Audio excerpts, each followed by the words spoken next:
ومن أهم تلك الصفات وأبرزها الأولى الإيمان بالله سبحانه وتعالى، الثاني الصلاة، الثالث العلم مع الذكر، الرابع إكرام المسلمين، الخامس تصحيح النية، السادس الدعوة إلى الله سبحانه وتعالى والخروج في سبيل الله تعالى। মোহতারাম হাজিরিন, সম্মানিত মেহমান বলতেছেন কয়েকটি গুরুত্বপূর্ণ গুণ হলো, 1 নম্বর ঈমান বিল্লাহ, 2 নম্বর সালাত, 3 নম্বর ইলম ও জিকির, 4 নম্বর ইকরামুল মুসলিমিন, 5 নম্বর তাসহিহ নিয়াত, 6 নম্বর দাওয়াত ও তাবলীগ।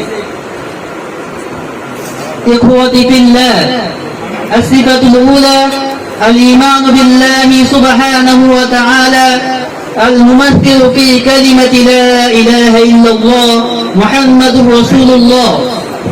أولا لا إله إلا الله أي لا معبود بحق سوى الله سبحانه وتعالى، فالمقصود من لا إله إلا الله تقية النفوس من المعتقدة المهلكة، ثم تحليتها باليقين الصادق على ذات الله تعالى. ثانيا محمد رسول الله صلى الله عليه وسلم، كل الطريق الرائجة في الدنيا هي تؤدي إلى هلاك إلا طريق رسول الله صلى الله عليه وسلم.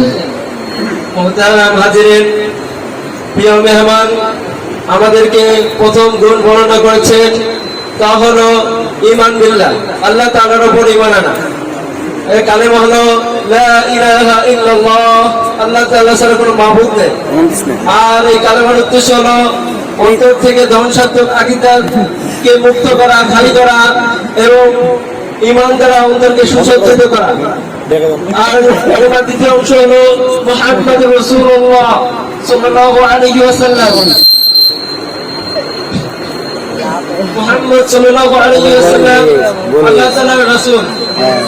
আর দুনিয়াতে যত পথ আছে সমস্ত পথ ধ্বংসের দিকে নিয়ে যায়, একমাত্র রাসূলুল্লাহ সাল্লাল্লাহু আলাইহি ওয়াসাল্লামের পথ ব্যতীত।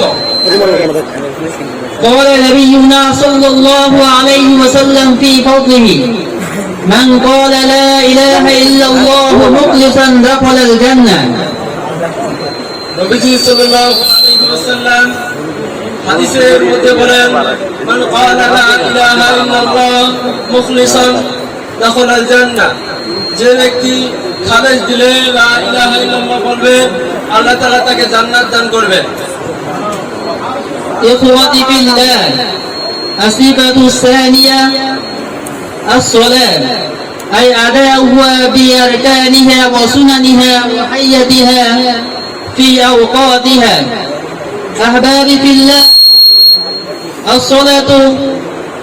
الصلاة صلة بين العبد وربه، وبها يجزي الله سبحانه وتعالى حوائج المسلم في الدنيا والآخرة، حيث قال الله سبحانه وتعالى يا أيها الذين آمنوا استعينوا بالصبر والصلاة. মোহতারাম হাজিরিন, সম্মানিত মেহমান, দ্বিতীয় গুণ বর্ণনা করেছেন, তা হলো নামাজ, অর্থাৎ নামাজ নামাজের রকম সমূহ, সুন্নাত সমূহ এবং নামাজের সঠিক সময়ে নামাজ আদায় করা। নামাজ হলো আল্লাহ তাআলা এবং তার বান্দার মাঝে একটা বন্ধন, যার দ্বারা আল্লাহ তাআলা প্রত্যেক মুসলমানের হাজতকে দুনিয়া ও আখিরাতে পূর্ণ করবেন। قال الله سبحانه وتعالى في فضل الصلاة قد أفلح المؤمنون الذين هم في صلاتهم خاشعون. وقال النبي صلى الله عليه وسلم مفتاح الجنة الصلاة. আল্লাহ তাআলা এই নামাজের বিষয়ে আল্লাহ তাআলা স্বয়ং নিজেই বলেন, নামাজীদের বিষয়ে ফজিলত সম্পর্কে আল্লাহ তাআলা নিজেই বলেন, কদ আফলাহাল মুমিনুন, মুমিনরা সফলকাম হয়েছে যারা নামাজের মধ্যে একাগ্রতা অর্জনকারী। অথবা রাসূলুল্লাহ সাল্লাল্লাহু আলাইহি ওয়াসাল্লাম হাদিস শরীফের মধ্যে বলেন, আস-সালাতু মিফতাহুল জান্নাহ, নামাজ হলো জান্নাতের চাবি স্বরূপ। أيها الأحبة الكرام، فعلينا أن نحافظ على الصلوات الخمس ونؤديها على كيفية رسول الله صلى الله عليه وسلم. মোহতারাম হাজির, সম্মানিত মেহমান বলতেছেন, হে আমার মহব্বতের সম্মানিত প্রিয় ব্যক্তিবর্গ, আমাদের জন্য উচিত হলো 5 ওয়াক্ত নামাজ যথাযথ আদায় করা এবং ওইভাবে আদায় করা যেভাবে রাসূলুল্লাহ সাল্লাল্লাহু আলাইহি ওয়াসাল্লাম আদায় করেছেন, অর্থাৎ রাসূলুল্লাহ সাল্লাল্লাহু আলাইহি ওয়াসাল্লামের পদ্ধতি অনুযায়ী আদায় করা। إخوتي في الله، الصفة الثالثة العلم مع الذكر. إذا أردنا أن نقضي حياتنا وفق الكتاب وسنة رسول الله صلى الله عليه وسلم فلا بد لنا من العلم، فعلينا أن نحصل العلم وأن نعمل بها وفق نبينا صلى الله عليه وسلم. মোহতারাম হাজির, আমাদের প্রিয় মেহমান দ্বিতীয় গুণ বর্ণনা করেছেন, তা হলো ইলম ও জিকির। যখন আমরা আমাদের জীবনকে কুরআন সুন্নাহ মোতাবেক পরিচালনা করার ইচ্ছা করব, তখন সর্বপ্রথম আমাদের জন্য আবশ্যক হবে ইলম অর্জন করা।